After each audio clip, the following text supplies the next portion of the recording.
Good morning. Welcome to the 2016 Janesville International Ministerial Conference. I am Doug Stenzer, the chair of the Department of Mathematics. You may or may not have noticed this, we're not in the mathematics department. It's a totally different part of campus. So forgive us, please. These aren't completely organized, but I think we'll be fine here. Testimony to the scientific reputation of Krishna Alladi and our number theory group, Alex Berkovich and Frank Darby, that we have such an amazing lineup of speakers or participants that have come to this conference. It can't be the weather. I have to thank our staff, Margaret and Stacy, who are out there registering or organizing things, as well as the graduate students, all the undergrads who are setting everything up here, who have played such a big role in getting this conference up and running.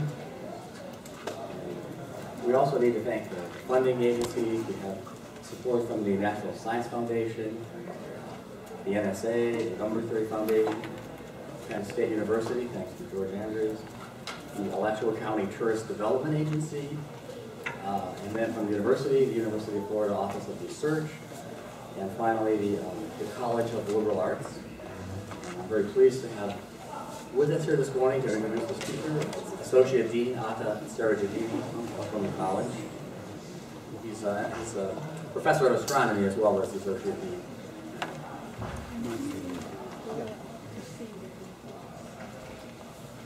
Good morning. Thank you very much, Doug. I'd like to introduce the first speaker, but before I do that, I want to give you a sense of what the University of Florida is about and kind of what our College of Liberal Arts and Sciences focuses on. You're actually sitting in the Arthur Strawn Center, which was built by our College of Agriculture. And you can see around you, if you walk outside, farms. Right over on this side, we have our dairy farm, which the College of Agriculture uses in their various training and curricular activities. The university itself is one of the most comprehensive universities in the United States. There are 16 colleges on this campus, everything ranging from, as I've already said, agriculture to law to business. And on this side, we have our 6 colleges of the Health Science Center. So we cover everything from medicine to veterinary medicine to dentistry, nursing, all kinds of things. In our College of Liberal Arts and Sciences, which is really the core of the university, there are 21 departments, again, covering everything from history and English and the languages to social sciences to natural sciences. So it is really quite a comprehensive array of departments that do research, teaching, and service, in those particular areas. I hope you get a chance to look around the campus and look around town a little bit and see what Gainesville is about as well. So really my primary purpose up here is to introduce the first speaker, Professor Manjul Bhargava. His talk is Squarefree Values of Polynomial Discriminants. Professor Bhargava is a Brandon Pratt Professor of Mathematics, Mathematics Number Theory at Princeton University, and the Stelius Professor of Number Theory at Leiden University. For his PhD and postdoctoral work on quadratic and higher degree forms, he was awarded the Haas Prize in 2003. In 2005, he was awarded the Sastra Ramanujan Prize, the AMS Blumenthal Prize, and the Clay Research Award. And then in 2008, he won the Cole Prize of the American Mathematical Society. I should note that our own Krishna Alladi helped launch the Sastra Ramanujan Prize, which is meant to recognize outstanding contributions by young mathematicians to areas influenced by Ramanujan. When appointed full professor at Princeton at the age of 28, Professor Bhargava was the youngest ever at that rank. Subsequently, he went on to establish groundbreaking results on ranks of elliptic curves. For this, he was awarded the Fields Medal in 2014. Please join me in welcoming Professor Manjul Bhargava.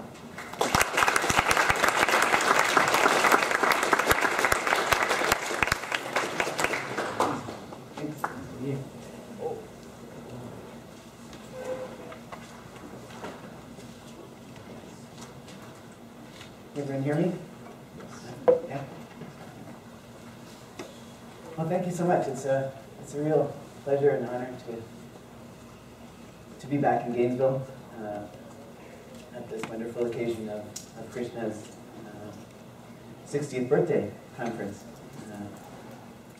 Just the sheer number of people that are here, and the amazing things that this audience has done is a testament to how much Krishna has had an influence on our community. I first met Krishna in 1997, if you remember that. I was a graduate student, just starting at Princeton, and there was a number of year conference in honor of Basil Gordon that Krishna was telling everyone about, and I heard through a common friend that this is a conference I should be at as a beginning graduate student. And I learned a lot at this conference, but in particular a lot from Krishna. That conference, I first got to learn about his general area of mathematics, Q series and partitions and sieve theory and more. We got started in all these kinds of things at that conference. I also got to experience for the first time something that I experienced many times later on. I was asking him a question, and he'd give a really long answer. And then he'd say, if you want to know more, here's a paper I actually wrote about it. And often this was a non-mathematical question, and he'd have an article written about it, and he'd hand that to you. So that's when I first got to know that Krishna knows a lot more than just the mathematics. You can ask him a question, and he'll have an article ready on that too, possibly. I got to learn about his qualities of exposition as a speaker and as a writer and as a mathematician at that conference, but it wasn't until 8 years later in 2005 that I really got to know him as a person. When he took a bunch of us on a pilgrimage to Ramanujan's hometown, Kumbakonam, for the Shastra conference that happens every year. And if you've never been to one of these, I highly recommend it. It takes place in Ramanujan's hometown every year, and of course Krishna is a huge reason for the existence of this incredible conference and this incredible accompanying opportunity of visiting Ramanujan's hometown and his actual home, which is now a museum that's taken care of by Shastra with the help of Krishna. Yeah, so it was during this trip that I really got to see Krishna's quality as a caretaker and babysitter and incredible tour guide and his incredible just cultural knowledge. He's a cultural connoisseur. He knew more than any other local tour guides there. He was the ideal tour guide to have on this trip. But the way he just took care of every aspect of our trip, our stay in Chennai, telling us about all the things we should do in Chennai, and at every stop on the way to Kumbakonam. It was just amazing. But just the incredible care that he took of everyone. But the most amazing thing that I got to learn about him that I've taken advantage of many times over the years is his impeccable skills as an organizer. And that's been just absolutely amazing over the years. Many of you who've had emails from him or calls from him, they're always full of humor and interesting facts that are related to the topic of conversation that day, but they're always directly to the point. And even the email is the subject, you'll know exactly what you're getting into before you have the conversation. Say, Bhargava to call Alladi on September 17 between 4 and 4:30 p.m. about conference on quadratic forms. And you know exactly what you're getting into beforehand. And everything happens incredibly efficiently. You learn incredible amounts of stuff in just half an hour, as if a 5-hour meeting just happened. And then everything will be done. So, yeah, so I just want to thank Krishna for all the everything that you've done for me and for so many of us here over the years. Not just your mathematics, but your kindness and your friendship. The care you've taken of us, but perhaps most of all, your incredible organization of so many things. Whenever I've had a chance to talk to you, I hear about the 300 other things you're doing that day, and it just seems amazing that you are able to get it all done. So just for your service to the mathematical community, we're all very thankful. Thank you so much. Thank you so much for that. So actually, what I want to talk about today is something that I got interested in at this conference in 1997, that Krishna prepares me to come to. That's where I first got interested in sieve theory, and in particular in square-free sieves and the Bruin sieve. And so this is actually a problem. This is actually a problem that I got interested in back then in '97, and only solved in the past year. And so I thought this is the first time I'm talking about it. So I thought this was a really appropriate place to be able to talk about this question, which first came up in '97 at this conference in honor of Basil Gordon that Krishna had told me about. Okay, so the problem in general is if you're given a polynomial and you look at integer polynomial in any number of variables and you're given the values that it takes on the integers, if you plug in integers for the variables, so you get a bunch of values that the polynomial takes, and you want to know what proportion of the values that are taken are square-free. So this is a problem that often comes up in analytic number theory. You often need to know the values that are square-free somehow. Many times when you have square multiples of a given value, you don't want to count it separately. For example, if you're taking the square root of the values that are taken by the polynomial and then joining that to the rational numbers, you somehow don't want to consider two numbers separately if they differ by a square factor. So the question of how many and how often a polynomial takes square-free values is a very, very fundamental problem in analytic number theory, and also largely an unsolved problem, as I'll explain. But there's some cases where we do know answers, and so I want to give a survey of that during this talk, and then describe some new classes of polynomials that can now be handled. In particular, the polynomials that are themselves discriminants of polynomials. So knowing whether polynomial discriminants are square-free is also a problem that comes up very often in algebraic number theory and in computational number theory, as I'll explain. So I was told that there may be a number of students in the audience. So I want to start out very basic and describe square-free numbers taken by the most simple polynomial f of x equals x. Okay, so in other words, just looking at all integers, what do we know about square-free values there? So first of all, an integer is square-free if it has no non-trivial square factors. So a non-trivial square just means a square that's not 1. So an integer is square-free if it has no non-trivial square factors. In other words, if you look at its prime factorization, there are no primes that occur with multiplicity in the prime factorization. So for example, plus or minus 6 or plus or minus 30 are square-free because if you look at their prime factorizations, each prime is occurring in most once. But 12 and minus 18 are not square-free because 4 divides 12, 9 divides 18. Okay, so that's what it means to be a square-free number. And so this is an old question. What's the probability that in a random integer that it's square-free?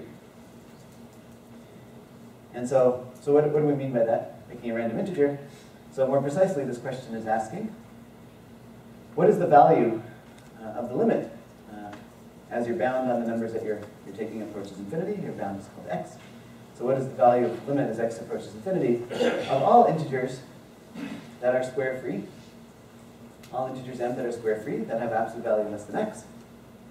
So if you take that set of all square-free numbers having absolute value less than x, and you take the number of those and divide it by the total number of numbers that are in absolute value less than x, and you let x go to infinity, what is the value of that limit if it exists?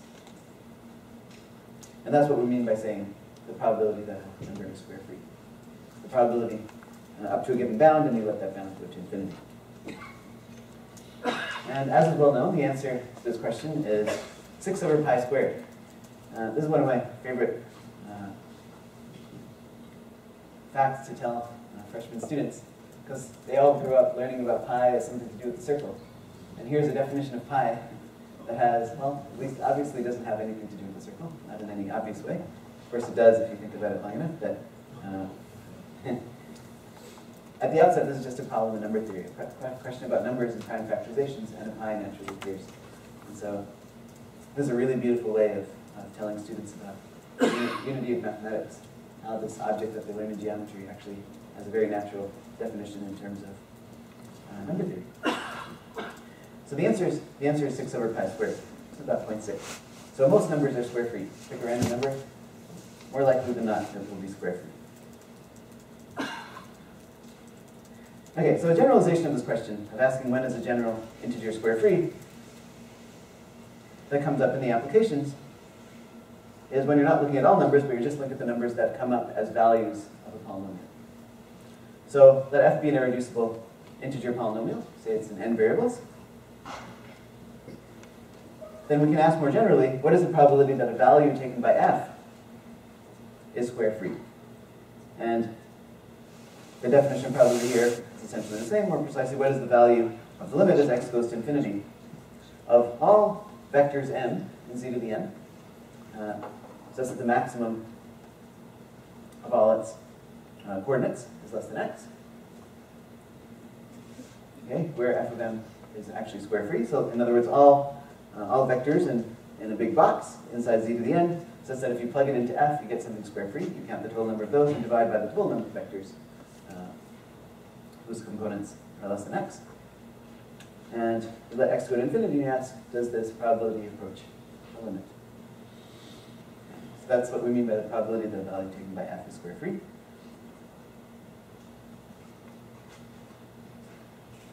And so the original question about square free integers that we were asking was the special case where f of x is just equal to x. And so there's a standard conjecture about this answer, which is that the probability should be lambda, where lambda is given as a product over all primes of local probabilities, lambda sub p. And so what does lambda sub p mean? Lambda sub p denotes the proportion of values in z mod p squared. So that if you plug in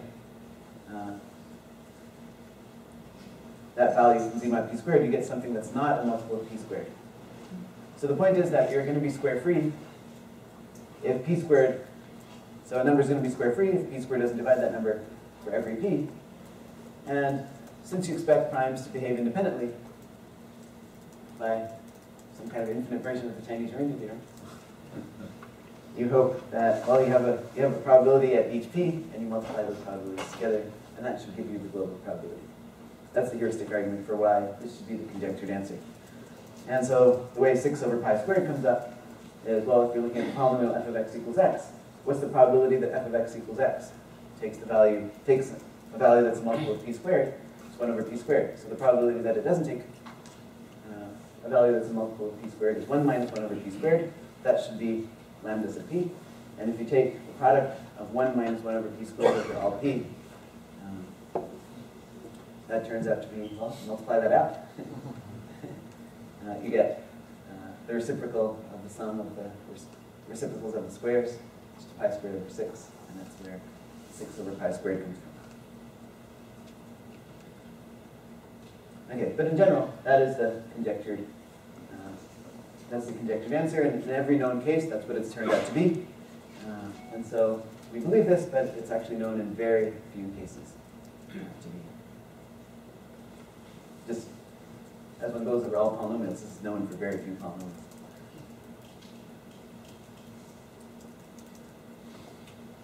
Okay, so what is known? So the natural place to start is, of course, one variable polynomials. And as I'll explain in a couple of minutes, in the case of degree 1 polynomials and degree 2 polynomials are fairly easy.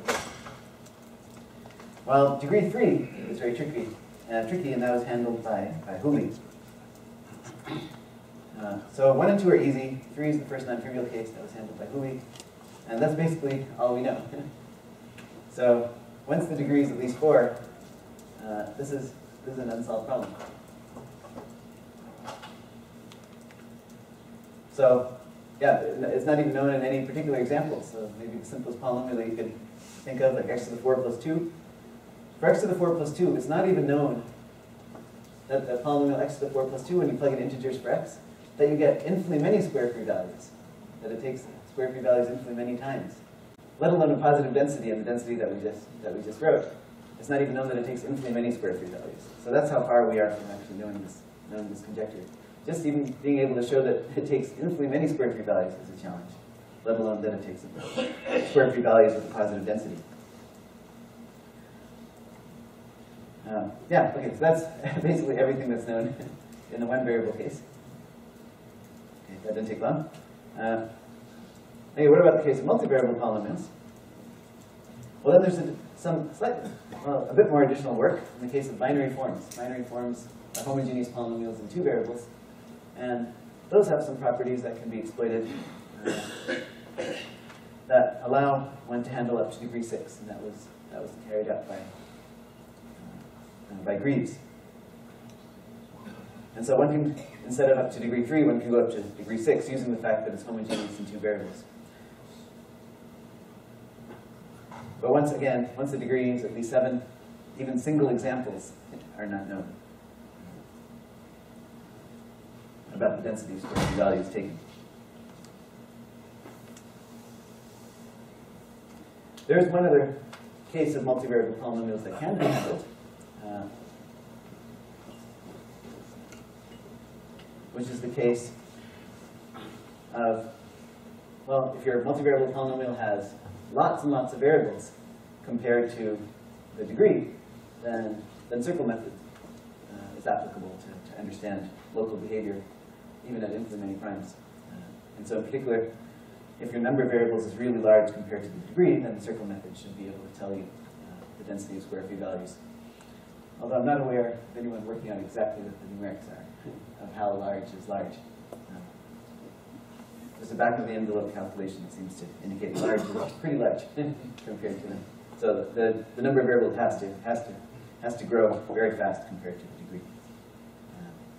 But it would be a nice problem to actually optimize that and understand where exactly the point is that things stop working. Okay, and that's basically all that's known unconditionally.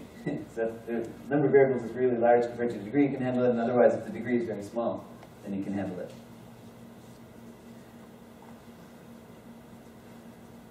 Okay, if one assumes the ABC conjecture, so maybe everything is known. Because if you assume the ABC conjecture, Granville showed that the conjecture holds for one variable polynomials of any degree. So either very little is known or a lot is known. And using a slightly different way of ordering values of a polynomial than the one I just described on the previous page, Poonen showed that the same holds for any multivariable polynomial as well. So essentially everything is known if you know the ABC conjecture. And if we don't know the ABC conjecture, then almost nothing is known. But the ABC conjecture has been announced to be proved, so it is known. That's right. Yeah. So one way to prove it would be to read the proof of ABC that's on that has been announced, and then you'll know how to do this.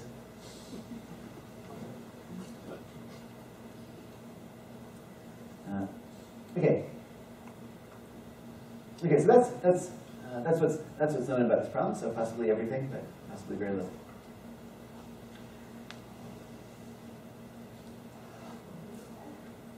But I should say that even assuming ABC, in the multivariable case, the argument that Poonen uses does not exactly solve the multivariable case in the way I described, that you're taking vectors of larger and larger size in a ball and you're looking at the proportion of Squarefree values. Poonen's argument ends up reducing to the case of one variable. And so what that means is that one variable is going off to infinity independently of the others in this argument. So actually, even assuming ABC, we don't know the form of the conjecture where it's really often needed, where you're just looking in a single ball, where all variables are simultaneously going to infinity at about the same rate. And in that case, even assuming ABC, we don't know how to obtain the density of Squarefree values in that sense, where you're just taking a ball, going to infinity and plugging it into F. So in the multivariable case, really very little is known, even if we know ABC. Okay, so that's the problem, and very little is known. So what are the difficulties that arise? I want to just describe what the difficulties are, and then I'll describe some of the recent works that allow one to handle certain polynomials of interest. Okay, so what is the proof that the probability that an integer is square free is 6 over pi squared? Because this will be the model for how to do proofs in general in square-free sieves. So, okay, so why is the probability 6 over pi squared? Well, we have the heuristic argument that you multiply all the local densities, but why does that give you the correct answer? So to prove that that's actually the right answer, that you multiply together all the local probabilities, well, this is what we do. So we define the set SP to be the set of numbers that are square-free at P. Okay, so in other words, P squared doesn't. So SP is the set of numbers such that P squared doesn't divide N. And let S be the set of square-free numbers. Okay, then as we already observed, the S will be the intersection of the SPs. Number is square-free if it's square-free at every prime. P squared doesn't divide it for all the primes. Okay, so S is the intersection of SP. And, okay, so the Chinese remainder theorem is what we want to use, except the Chinese remainder theorem is not true when you apply it to infinitely many primes. So what we do is we pick a large number y, and we'll only apply it to all the primes up to y. Okay, so by the Chinese remainder theorem for any large number y, we know that if we take the density of square-free, of numbers that are square-free up for all primes p up to y. So in other words, intersection, if we look at all m that are an intersection of SP for p less than y,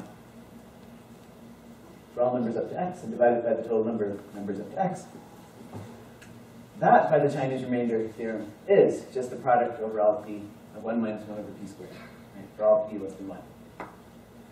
Because that's just a finite set of congruence conditions that we're imposing for primes up to y. Okay, so that's the Chinese remainder theorem. And, well, okay, so now if we're interested in knowing the density of square-free numbers, well, this is clearly giving an upper bound, because we're imposing square-free conditions at all p less than y. So we can now let y go to infinity, and each time this is going to be giving an upper bound. But it's getting smaller each time, so we're getting a better upper bound each time. So we let y go to infinity, and this shows that the density of square-free values is certainly at most, since this is an upper bound, is certainly at most, you just let this product go all the way to infinity. So this shows that the lim sup of the density, right, is at most the product over all p of 1 minus 1 over p squared, which is 6 over pi squared.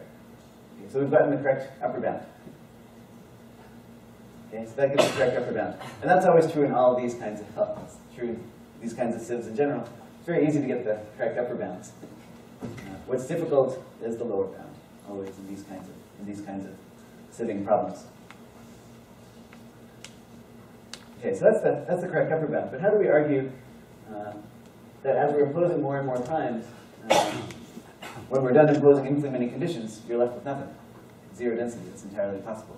This is just showing that this is at most the density could be, but the density could have, once you impose infinitely many conditions, the density might have shrunk to zero. Okay, so how do we get a lower bound?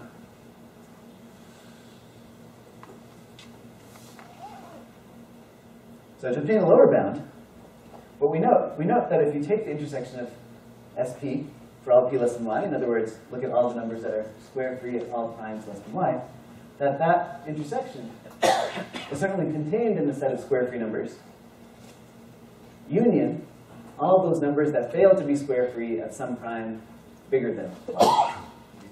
So all the numbers that are square-free at primes less than y is contained in the set of square-free numbers, union the complements of the SPs would be greater than equal to y. Okay, this is a trivial inclusion there. But the point of this is that we're saying we're trying to approximate the set of square-free numbers, which is S, by the intersection of SP for p less than y, where y is very big. And the error is this union of p greater than equal to y of SP bar. That's kind of the error. And we want to say that this error gets tiny. Right? The density of this set gets very tiny as y gets big. And that's what's difficult in general, but for integers, for all integers, it's not. So what we can say, therefore, is that the density of S is basically the density of the intersection of SP for p less than y minus the density of this set. This is going to be the error. So what that means is that if you take the lim inf of the density of square-free numbers,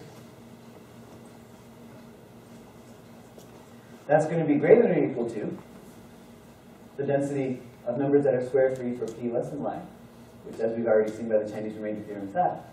And this is the error. We have to subtract away the density of the union of p greater than or equal to y of s p bar. Okay, so how do we estimate this union of p greater than or equal to y of s p bar? So s p bar is basically the numbers that are multiples of p squared. So if you're looking at all numbers up to x, how many of them are multiples of p squared? Well, it's just the integer part of x over p squared. This is the estimate that's hard if you're looking at general values of a polynomial. But in this case, we know exactly how numbers are distributed. If we're just looking at regular numbers in a range from 0 to x, we know that the multiples of p squared are very well distributed. They only come once every p squared.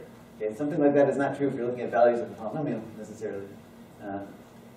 But for a linear polynomial, they're coming every p squared, and so x over p squared, the floor of that is actually the exact count of the density of the number of numbers up to x that are multiples of p squared. And so the sum is going to be over all p greater than or equal to y of that. And you notice that p, you only actually have to go up to square root of x, because if p squared divides a number less than or equal to x, then p can be at most root x. That doesn't particularly matter in this case, but for higher degree polynomials, this is one of the things that starts to cause problems. That the range of p starts to get very large, and you don't have such a simple expression that's obviously 0 when p is large. And so you end up getting sums that are very long of things that are not necessarily 0 when p is large. And so when you take the limit of x goes to infinity of that divided by x, maybe this should have been 2x. Numbers of absolute value less than x. 2x. In any case, that's what starts to get difficult when you're talking about a high degree polynomial and its values. But just for the numbers up to x, it's clear that x over p squared is the number of things that are multiples of p squared. And you divide that by x, and you can clearly see that this limit here approaches 0. Because we're just summing, right? So this, the x's kind of cancel here, and you're just summing 1 over p squared for all p between y and square root of x. So what we found is if we're just approximating square free numbers by all square free numbers that are all numbers that are square free up to prime less than y, this is the correct answer. And this is the error. And this error is clearly tending to 0 as y goes to infinity. So letting y go to infinity then shows that letting y go to infinity, this approaches 6 over pi squared, this approaches 0. And that shows that the limit is greater than or equal to 6 over pi squared. We already said that the lim sup is less than or equal to 6 over pi squared, and therefore the limit is 6 over pi squared. Okay, so that was... So the key point is just being able to understand how often does your sequence become a multiple of p squared. That was the key here. And for the regular sequence of integers, that's easy. But for values of a polynomial, that can be tricky to understand. When p is relatively large compared to x, that can be hard to understand because you don't know that values that are multiples of p squared are going to be well distributed.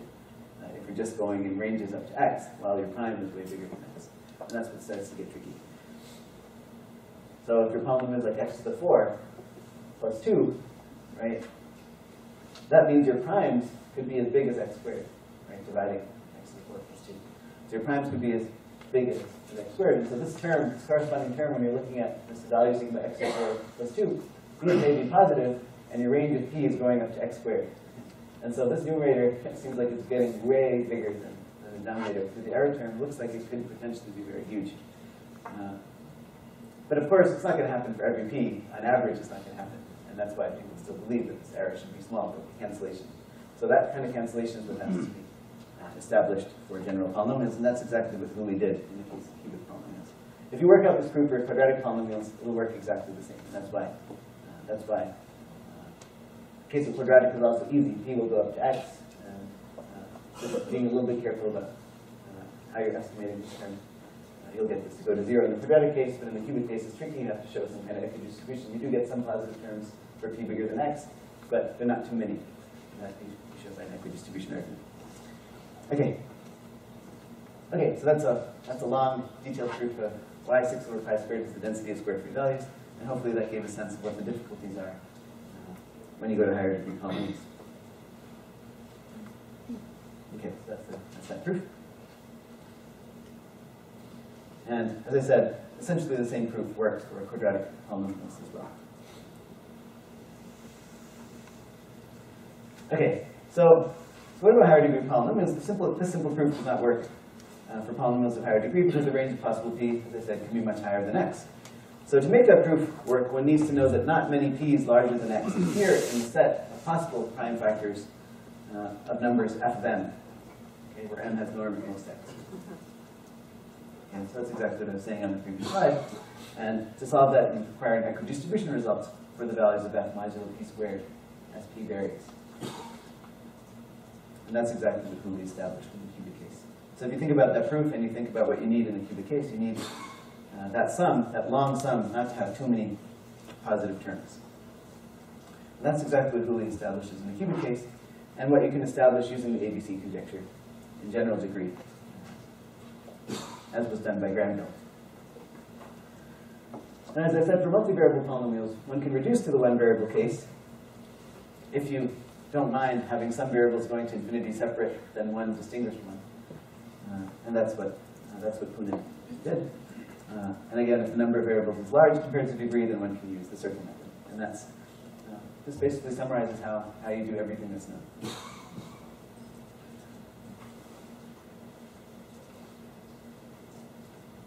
Okay. Okay, so now you're completely caught up.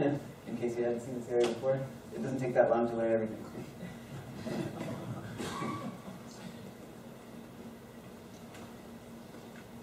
Okay, so I want to describe a case that isn't covered by the known methods that I just described, namely the case of square-free values, in particular polynomial discriminants. So many natural polynomials whose square-free values are needed in the applications don't fall into any of the above-mentioned categories where the result is known. In fact, even if you assume ABC, because of this problem that one variable is going off to infinity separately than the others. And one important example of such a polynomial that doesn't fall into these categories is the case of the discriminant polynomial of a polynomial of degree n. This is always tricky to say because you're talking about discriminants of polynomials and you're thinking of them as the polynomials. You're thinking of the discriminants as the polynomials. So delta n is a polynomial in the coefficients of degree n polynomials. Okay. So for example, delta 2, right? So delta 2 is going to be a polynomial in A, B, and C. A, B, and C you think of as coefficients of a degree 2 polynomial. So delta 2 is this famous expression that we all learned in school, b squared minus 4ac. Okay, so that's an important polynomial, you'll all agree. Delta 3 is the discriminant of a degree 3 polynomial. For some reason we don't ever learn this expression in school, though we all know there is something. It's only that, it's not that big. And all the classical solutions to the cubic equation, of course, this expression you'll see everywhere if you've looked at that. I won't write down delta 4 because it doesn't quite fit. So I'll just put dot, dot, dot. But, that's the pattern.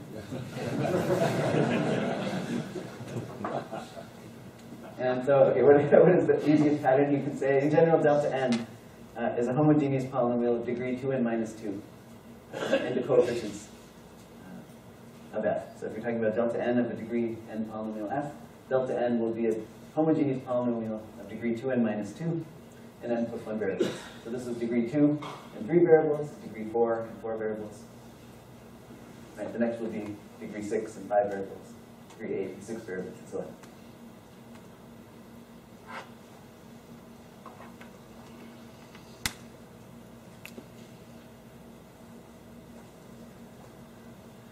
So the discriminant, of course, is defined as just squares, the square of the products and the differences of the roots of the polynomial. And it turns out to be a homogeneous polynomial, degree 2n minus 2 and n plus 1 variables. And so our question is, suppose you range over all polynomials of degree n, having bounded coefficients and look at how many have square-free discriminant. As you let the bound on the coefficients go to infinity, what is the density of discriminants that are square-free? And as you can imagine, this comes up in many contexts, just if you're thinking in terms of solving the cubic equation, right? What appears underneath the square root sign when you're solving the cubic equation? Well, it's this expression. And so to know that you're producing, for example, different number fields there, it's important to know that you're not often in the same square class. And so it would be helpful to know if you're producing, say, infinitely many square-free values. And even better if you're producing a positive density square-free values, then you know that you're producing different number fields. So the significance of having square-free polynomial discriminants is that if, for example, let's just take a monic case. If g of x is a monic integer polynomial with square-free discriminant, then the ring of integers in the number field q bracket x mod g of x. So how do we pin down number fields? We pin them down by saying we adjoin a root of a polynomial. But then the constant problem in algebraic number theory is to know what the ring of integers in that number field is. That's how we study number fields. We want to know what the ring of integers in the number field is. And in general, that's a computationally hard problem. But if g of x has square-free discriminant, then the ring of integers in q bracket x mod g of x, that number field, the ring of integers is just z bracket x mod g of x. If you think about it, because the discriminant of z bracket x mod g of x, that ring, the discriminant of that ring, is the discriminant of the polynomial. And if the discriminant of a ring is square-free, then it has to be the maximal order in its fraction fields. The reason being that whenever you have an order and you go to the maximal order, the discriminant goes down by a square factor. So if you're already square-free, then it had to be the maximal order. So z bracket x mod g of x, if g of x is square-free discriminant, is automatically the maximal order in its fraction field. So if this is true for most polynomials, then we know that for most polynomials we can know what the ring of integers is. It's just something that simple. And even when g of x is not monic, as long as g has square-free discriminant, even if it's not monic, then it's a simple matter to construct the ring of integers in the number field. Q bracket x mod g of x. And if you haven't seen that before, that's a nice thing to work out. So you can't just take z bracket x mod g of x in that case if g is not monic, because that ring is not integral. But there is a way, there's a nice construction that's very quick that allows you to construct a ring of integers as long as g has square-free discriminant. And in the monic case, of course, it's very easy. You take z bracket x mod g of x. So in general, constructing rings of integers is a difficult problem, but in the cases that g of x is square-free, the discriminant of g of x is square-free, that makes it very, very easy. And so if that's true for most g, that would be great. And so people who think about computational issues surrounding computing rings of integers, it's often needed in things like the number field sieve. This is a very important question, and in fact, the exact density of polynomials of degree n that have square-free discriminant was conjectured by Hendrik Leinster, the exact expression for the constant, because this constant is often used as a heuristic in computations surrounding number fields. Because it's important, it tells you that you can, this constant tells you how often you can just directly get to the ring of integers without having to do any additional computation. So that constant's been conjectured for a long time, for what proportion of polynomials have square-free discriminant. Now it hasn't been known whether the set of such polynomials has positive density, let alone being the constant that Leinster conjectured. It has been known that there are infinitely many polynomials. So unlike the case of x to the 4 plus 2, it has been, there have been constructions of infinitely many polynomials that have square-free discriminant families. Explicit families, they're density 0 families, but at least they're infinitely many. That's been known, and it's been studied by many authors, most recently by Alladi, who constructs many such families. When you say density, you mean like a box density, right? Yeah, box density. Yeah. So you let the coefficients of your polynomial get bigger and bigger together, and you ask what proportion of the polynomials have square-free discriminant. So infinitely many such polynomials are known due to many authors, and the most robust families are given by Kedlaya. Kedlaya was actually my college roommate, and the two of us together went from college straight to this conference in honor of Basil Gordon, where we met Krishna. And this is when we started thinking about this problem. And yeah, so this has its origins there. And Kadla had already went to work on it over the years. Okay. Okay, so how can one handle multivariable polynomials of this discriminant kind? Okay, so let f of x1 through xn be a polynomial with integer coefficients. And I'll just keep it general for now. F is going to be a general multivariable polynomial, and then I'll tell you where we're using the fact that f is actually the discriminant polynomial. We won't need that for the initial ideas. Those apply to a general multivariable polynomial f, so I want to explain that. So to count Squarefree values taken by some multivariable polynomial f, we need to sieve out those points in z to the n where f is a multiple of p squared, okay, for some prime p. That's what needs to be removed so that we are ending up with the Squarefree values taken by f. Okay, that's what we saw in the linear one variable case. So here's the key idea that allows us to get off the ground for several multivariable polynomials. If f of m, so m is a vector in z to the n, if f of m is 0 mod p squared, if you think about it, this can happen in two distinct ways that f of m becomes 0 mod p squared. It can happen for mod p reasons, or it can happen for mod p squared reasons. So what do I mean by that?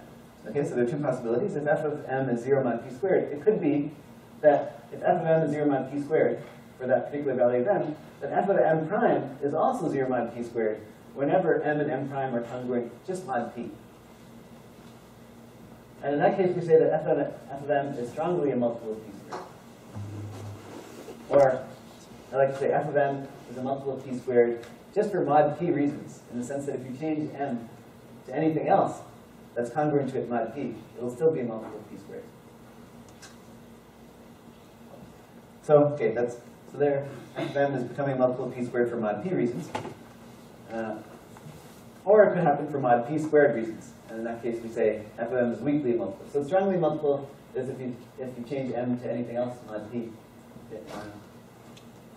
To anything in the same congruence class mod p, it's still a multiple of p squared. If that's not the case, then you say it's weakly a multiple of p squared.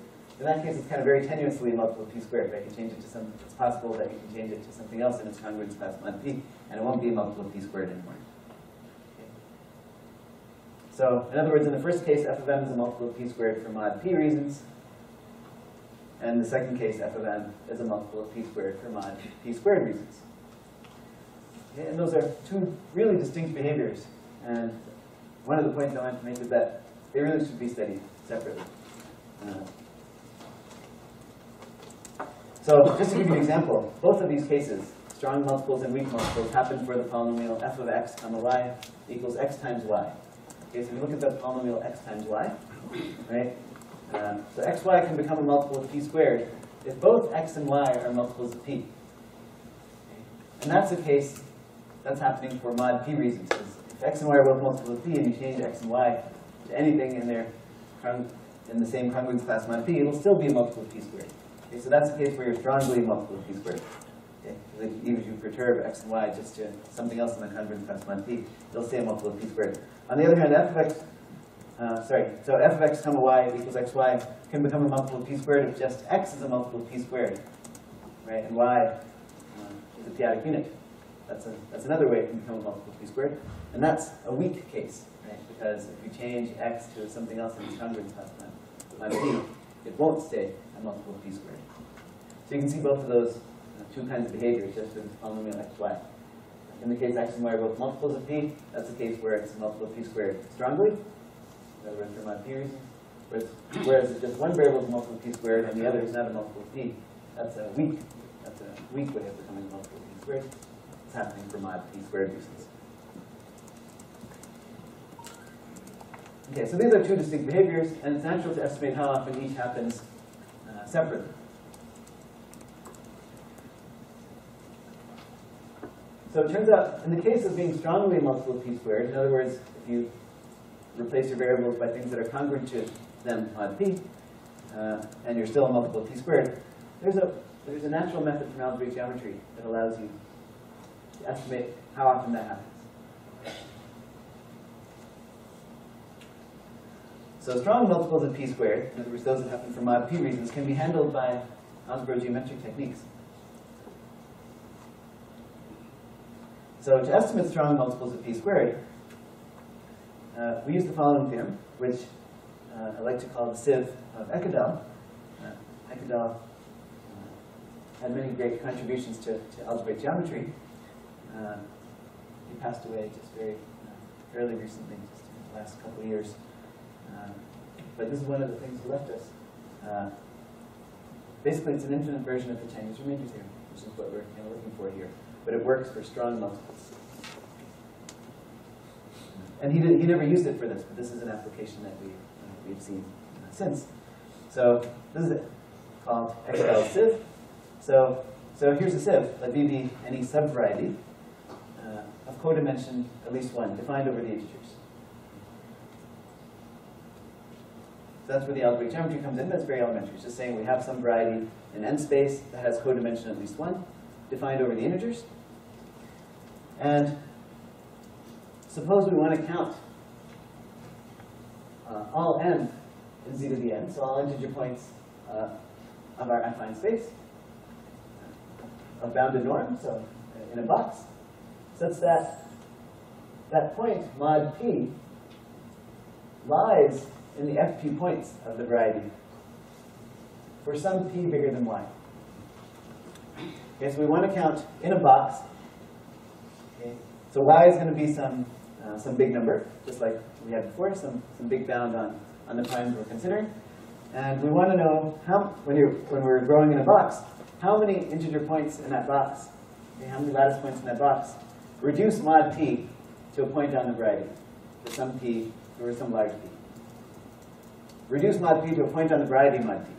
But it's a fixed variety defined over the integers. We reduce that variety mod p for all p, and we're asking, if we're growing in a box, we're asking for how many integer points are there, such that if you reduce them mod p, you end up on that variety, like codimension 1 or bigger variety, for some large prime.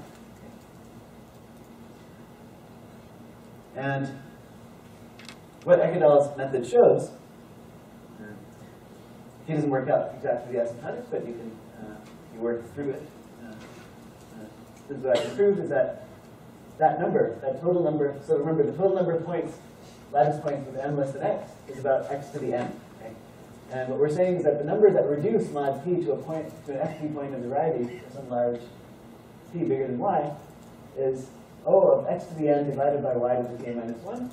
Okay, so that's clear saving as long as y is growing with x. This is a clear saving.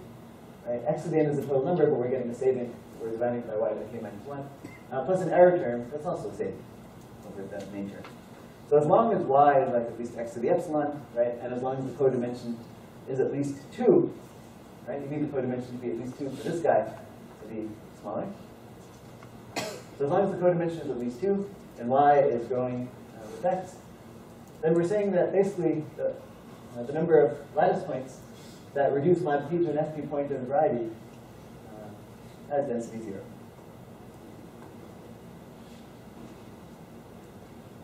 Okay. And the implied constant depends only on the variety. This big O constant here depends only on the variety. And let me test the proof for you. But once you see the proof just even for k equals 2, then you'll see how we could go about this in general. So, okay, so suppose we're talking about a codimension 2 variety. So that means it's cut out by, without loss of generality, it's cut out by 2 integer polynomials. So without loss of generality, let's say that V is the variety that's cut out by f equals 0 and g equals 0. And here's the point. This is the amazing point of the argument, is that, well, if it's cut out by 2 polynomials, this is where codimension 2 is used. If it's cut out by 2 polynomials, then you can use elimination theory to eliminate the last variable from one of them. So you can assume that f only depends on x1 through xn minus 1, whereas g depends actually on x1 through xn.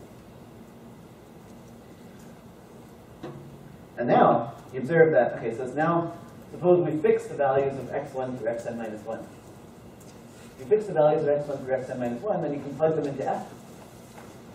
And, well, f can only vanish mod p for finitely many p. Right? So once you plug in those x1 through xn minus 1, you get a number, and that's 0 mod p for only the prime factors of that number. So the possible primes for which both f and g will be 0 mod p is cut down quite quickly.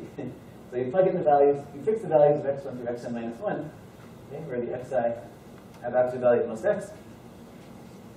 Then you observe that f of x1 through xn minus 1 has only boundedly many prime factors p bigger than y.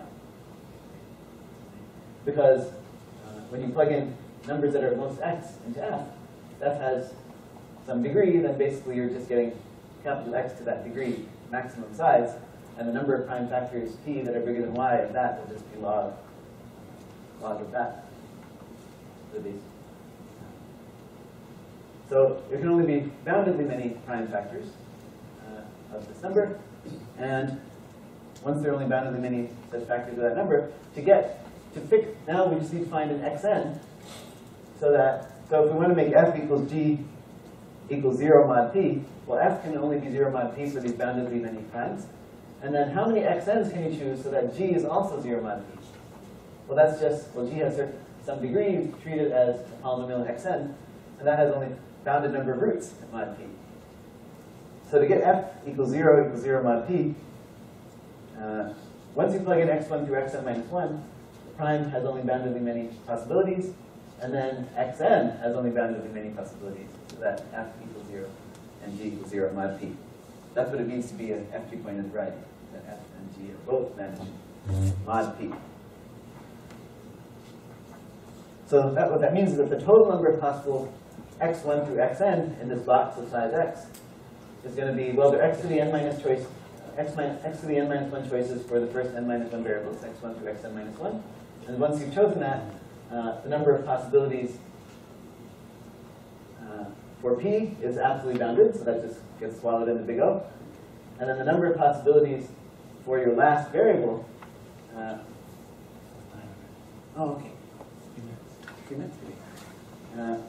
number of possibilities for xn is going to be, well, it's just a congruence condition mod p, right, to be a root mod p. And the prime is on the order of y in size, say. And so we have the most x over y times the degree of g possibilities. You always have to add 1 just in case the interval is very short. And so when you multiply this, you get exactly x to the n over y, x to the n minus 1. And that's exactly the bound in the case of a equals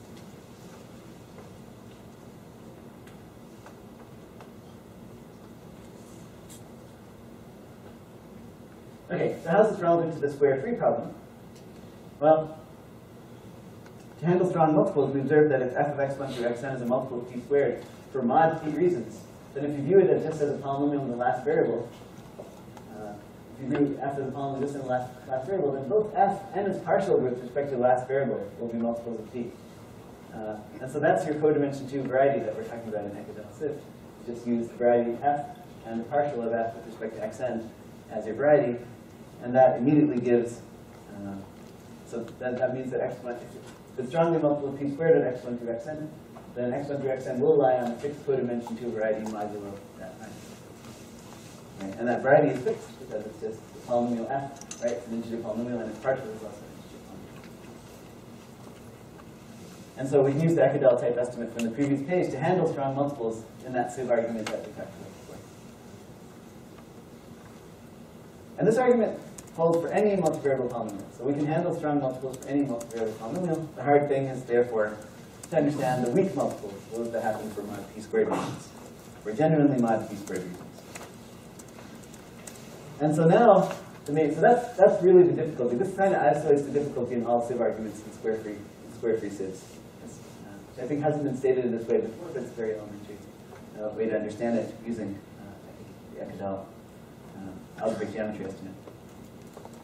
Okay, so the idea then, since this is all we know how to do right now, is can we look at polynomials where we can transform weak multiples into strong multiples? So if we can understand strong multiples by using algebraic geometry, and if we had a way of making weak multiples strong ones, then we can handle everything. And that's what we do for the case of discriminant polynomials. So let n be an odd number and suppose that delta n of g is a weak multiple of p squared. And write g take a couple minutes? Ready? Okay. Okay, well, this slide has key constructions. If you have a polynomial p, if you have a polynomial g that's whose discriminant is a multiple of p squared for mod p reasons, then it turns out you can assume that an minus 1 is a multiple of p, and an is a multiple of p squared. And so this is what we do. We construct a pair of symmetric matrices A and B, such that the determinant of ax minus b is g of x. And for example, in the case n equals 5, here are a pair of matrices.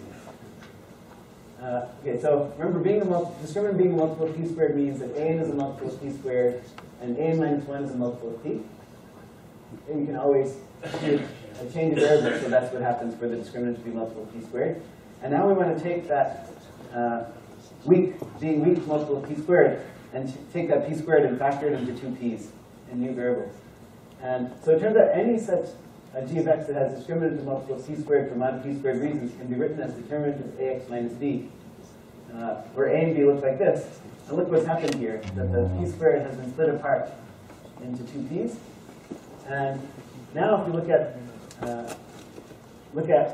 the determinant of ax minus b as a polynomial in these new variables, these extra variables, namely the entries of these matrices, it turns out that that strong multiple, that weak multiple of p squared that happened for the polynomial, that broke into the polynomial, has now become a strong multiple of p squared in the entries of these matrices. And it turns out any matrix, any polynomial that has weakly multiple of p squared can be expressed as a determinant of something that's strongly multiple of p squared. And we've made that transformation, and now we use x delta there. And so that's what. Okay, that's the same thing. And so that's what allows us to get the theorem that for polynomial discriminants, the density of square-free discriminants is exactly what you expect, and that proves the conjecture of Leinster. Turns out that the densities approach about 1/3 as n goes to infinity. And if you use the Bruns sieve in the same setup, then you can show there are infinitely many polynomials and infinitely many number fields that have square-free discriminant with a bounded number of prime factors, distinct prime factors. And that Bruns sieve, of course, I first heard about from Krishna when I was at this conference back in '97, so that's why I wanted to mention that. Yeah, okay, so happy birthday, Krishna. Thank you so much.